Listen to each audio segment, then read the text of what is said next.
Assalamualaikum warahmatullahi wabarakatuh. Perkenalkan, nama saya Nurmalisa dengan NIM A1I1230059. Di sini kita punya persamaan diferensial sederhana, yaitu 2x kuadrat y aksen ditambah x y aksen ditambah dalam kurung x kuadrat dikurang 3y sama dengan 0. Pertama, kita menentukan titik singular teratur di x 0 sama dengan 0. Didapatkan bentuk standarnya y aksen ditambah px y aksen ditambah qx y sama dengan 0 dengan membagi kedua sisi dengan 2x kuadrat, sehingga y aksen ditambah 1/2x y aksen ditambah x kuadrat dikurang 3/2x kuadrat y sama dengan 0. Maka px sama dengan 1/2x, qx sama dengan x kuadrat dikurang 3/2x kuadrat. Kita periksa regular singular di x sama dengan 0. Limit x mendekati 0, x px sama dengan limit x mendekati 0, 1/2 sama dengan 1/2. Ini adalah analitik. Yang kedua, limit x mendekati 0, x kuadrat qx sama dengan limit x mendekati 0, x kuadrat dikurang 3/2 sama dengan negatif 3/2. Ini juga adalah analitik. Jadi x sama dengan 0 adalah titik singular regular. Yang kedua, di sini kita membahas penurunan persamaan indisial. Tujuan bagian ini yaitu digunakan asumsi Frobenius, yaitu y sama dengan x pangkat r, di mana sigma n sama dengan 0 sampai tak hingga an dikali x pangkat n. Untuk menentukan persamaan indisial yang menentukan nilai r, maka di sini yang pertama asumsi Frobenius, di mana yx sama dengan sigma n sama dengan 0 sampai tak hingga an dikali x pangkat n ditambah r, di mana a0 tidak sama dengan 0. Turunan pertamanya yaitu y aksen sama dengan sigma n sama dengan 0 sampai tak hingga dalam kurung n ditambah r an dikali x pangkat n ditambah r dikurang 1. Turunan keduanya y aksen sigma n sama dengan 0 sampai tak hingga dalam kurung n ditambah r dikali dalam kurung n ditambah r dikurang 1 an dikali x ditambah r dikurang 2. Kita substitusi ke persamaan utama, yaitu 2x kuadrat y aksen ditambah x y aksen ditambah dalam kurung x kuadrat dikurang 3y sama dengan 0. Sehingga 2x kuadrat y aksen sama dengan 2x kuadrat sigma n sama dengan 0 sampai tak hingga dalam kurung n ditambah r dikali n ditambah r dikurang 1 an dikali x pangkat n ditambah r dikurang 2 sama dengan sigma n sama dengan 0 sampai tak hingga 2 dikali dalam kurung n ditambah r dikali dalam kurung n ditambah r dikurang 1 an dikali x pangkat n ditambah r. Yang kedua, x y aksen sama dengan x sigma n sama dengan 0 sampai tak hingga dalam kurung n ditambah r an dikali x pangkat n ditambah r dikurang 1 sama dengan sigma n sama dengan 0 sampai tak hingga dalam kurung n ditambah r an dikali x pangkat n ditambah r. Yang ketiga yaitu dalam kurung x kuadrat dikurang 3y sama dengan x kuadrat sigma n sama dengan 0 sampai tak hingga an dikali x pangkat n ditambah r dikurang 3 sigma n sama dengan 0 sampai tak hingga an dikali x pangkat n ditambah r sama dengan sigma n sama dengan 0 sampai tak hingga an dikali x pangkat n ditambah r ditambah 2 dikurang sigma n sama dengan 0 sampai tak hingga 3 an dikali x pangkat n ditambah r. Jadi seluruh persamaan menjadi sigma n sama dengan 0 sampai tak hingga buka kurung 2 dikali dalam kurung n ditambah r dikali dalam kurung n ditambah r dikurang 1 an ditambah dalam kurung n ditambah r an dikurang 3 an tutup kurung x pangkat n ditambah r ditambah sigma n sama dengan 0 sampai tak hingga an dikali x pangkat n ditambah r ditambah 2 sama dengan 0.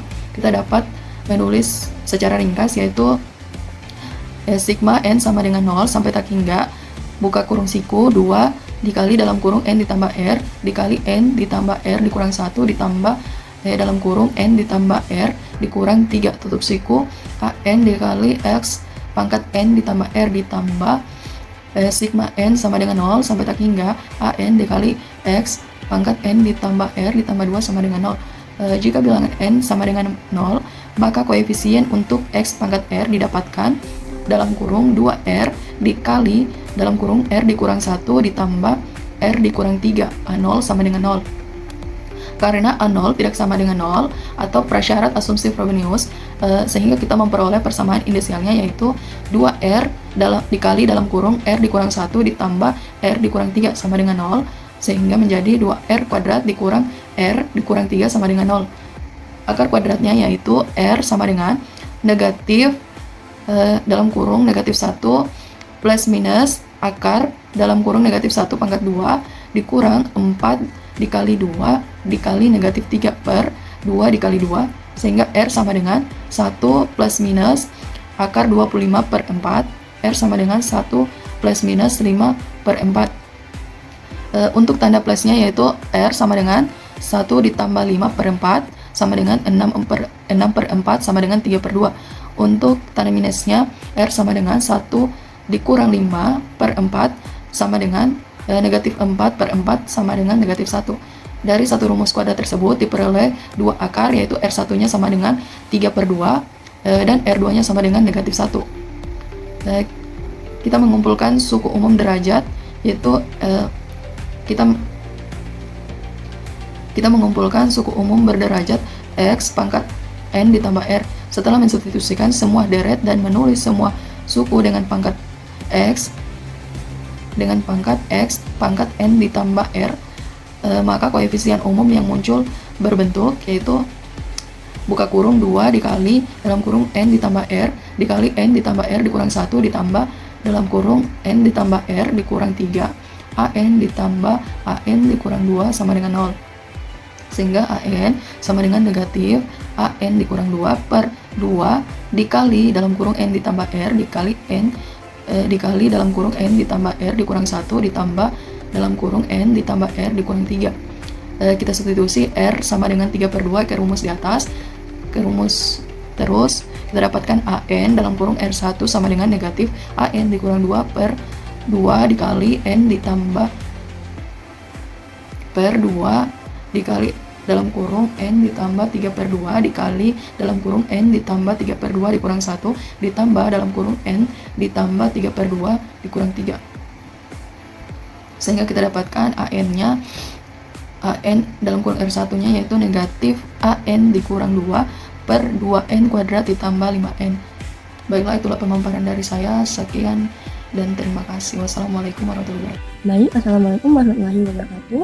Perkenalkan, nama saya Tasya Firdaus dengan NIM A1123063.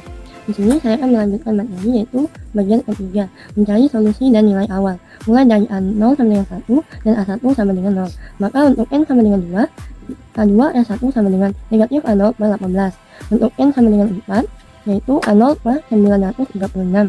Dan untuk N sama dengan 6, yaitu negatif A0 per 95,472. Setelah diketahui bentuk koefisiennya, solusi pertama dapat ditulis sebagai Y1X sama dengan X pangkat 3 per 2 kurung A0 tambah A2 X pangkat 2 tambah A4 X pangkat 4 dan seterusnya. Dengan hasil substitusi numerik yaitu Y1X sama dengan X pangkat 3 per 2 buka kurung 1 kurang 1 per 18 X pangkat 2 tambah 1 per 936 X pangkat 4 kurang 1 per 95,472 X pangkat 6 tambah dan seterusnya.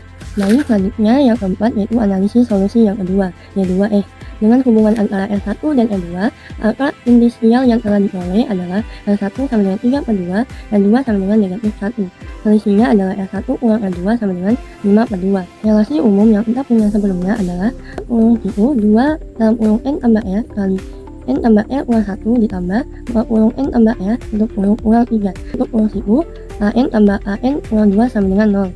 Untuk R sama dengan R2 sama dengan 1 disebut DN kurang 1 menyederhanakan menjadi DN kurang 1 sama dengan 2N pangkat 2 kurang 5N, sehingga relasi rekursif eksplisit yaitu AN sama dengan negatif AN2 per 2N pangkat 2 kurang 5N, di mana N lebih besar dari 2. Hitung semua langkah demi langkah tanpa mengganti A0. N sama dengan 2 yaitu A0 per 2, N sama dengan 4 yaitu negatif A0 per 24, N sama dengan 6 yaitu A0 per 1008. Jadi deret faktor X pangkat negatif 1 di 2 adalah Y2X sama dengan X pangkat minus 1 A0 tambah A0 per 2 X pangkat 2 kurang A0 per 24 X pangkat 4 tambah A0 per 1008 X pangkat 6 dan seterusnya. Bisa pula ditulis sebagai Y2X sama dengan A0 X pangkat negatif 1 buka kurung 1 tambah 1 per 2 X pangkat 2 kurang 1 per 24 X pangkat 4 tambah 1 per 1008 X pangkat 6 tambah dan seterusnya dengan A0 konstanta penskalan bebas. Assalamualaikum warahmatullahi wabarakatuh. Perkenalkan, nama saya Rafliak dari Nurdin dengan NIM A1I12301. Ini saya akan mengonstruksikan yang menggunakan GeoGebra. Di sini saya sudah siapkan berbagai formatnya. Pertama, saya akan mengcopy terlebih dahulu format pertama. Lalu saya memasukkan ke dalam sini yang memperlihatkan titik pusat A-nya atau titik awalnya di sini. Kemudian lanjut ke format kedua. Ini merupakan format dari solusi yang didapat sebelumnya. Jika kita masukkan, kurang lebih akan memperlihatkan seperti berikut. Nah, pada warna merah ini yang merupakan grafik dari solusi umumnya yang kita dapat sebelumnya. Nah, bagaimana jika kita masukkan terlebih dahulu solusi umumnya tapi hanya sampai pada X pangkat 2. Nah, mungkin untuk melihat lebih lanjutnya, grafiknya akan menjadi seperti berikut. Yang mulai dari begini akan menjadi seperti begini. Nah, ini awalnya jika fungsi umumnya hanya sampai X sama X pangkat 2. Nah, bisa dilihat ini. Kemudian apabila kita masukkan sampai X pangkat 4, nah ini dia formatnya. Kemudian jika kita masukkan, grafiknya akan menjadi seperti berikut. Nah, ini dia grafiknya yang gambar seperti ini, dia akan melengkung ke atas dari grafik sebelumnya. Nah, bagaimana dengan untuk yang sampai X pangkat 6? Nah, untuk X yang pangkat 6 dia akan menjadi seperti ini. Seperti berikut. Dia akan sama seperti hampir mirip karena kan sebelumnya saya sampai X pangkat 6. Mungkin kurang lebih akan menjadi seperti berikut. Kemudian kita masukkan lagi untuk yang X pangkat 8. X pangkat 8 di sini kita masukkan. Nah, bisa dilihat, mohon maaf saya ubah dulu warnanya supaya lebih jelas mungkin. Di sini saya ubah menjadi warna hijau saja. Nah, warna hijau ini merupakan grafik dari solusi umum yang sampai X pangkat 8. Nah, bagaimana dengan yang sampai X pangkat 10? Nah, ini dia formatnya saya sudah bikinkan. Kemudian saya masukkan ke dalam fungsi, ke dalam GeoGebra, sehingga menghasilkan ini. Saya akan ubah warnanya terlebih dahulu supaya mudah dilihat. Di sini saya ubah menjadi warna biru. Nah, bisa dilihat ini gambarnya akan menjadi seperti ini. Nah, di sini dapat kita ambil kesimpulan bahwa semakin banyak X yang akan kita ambil yang mulai dari X2 ini solusinya. Ini bisa dilihat. Nah, kemudian untuk yang X4, X6, X8, kemudian X10. Di sini bisa dilihat akan semakin mengecil hingga menjadi suatu grafik tertentu. Nah, mungkin itu saja yang bisa saya konstruksikan pada GeoGebra. Kesimpulannya yaitu satu metode Frobenius memberikan dua solusi linear independen, satu teratur Y1 dan satu singular Y2. Kedua, relasi rekursif menghubungkan suku AN dan AN kurang 2 sehingga deret berisi hanya suku genap karena A1 sama dengan 0, sehingga A yang ganjil seperti A3, A5, A7 dan A seterusnya itu akan sama dengan 0. Mungkin itu saja yang bisa kami jelaskan, kurang lebihnya mohon dimaafkan. Kami akhiri dengan ucapan wabillahi taufiq wal hidayah. Wassalamualaikum warahmatullahi wabarakatuh. Terima kasih.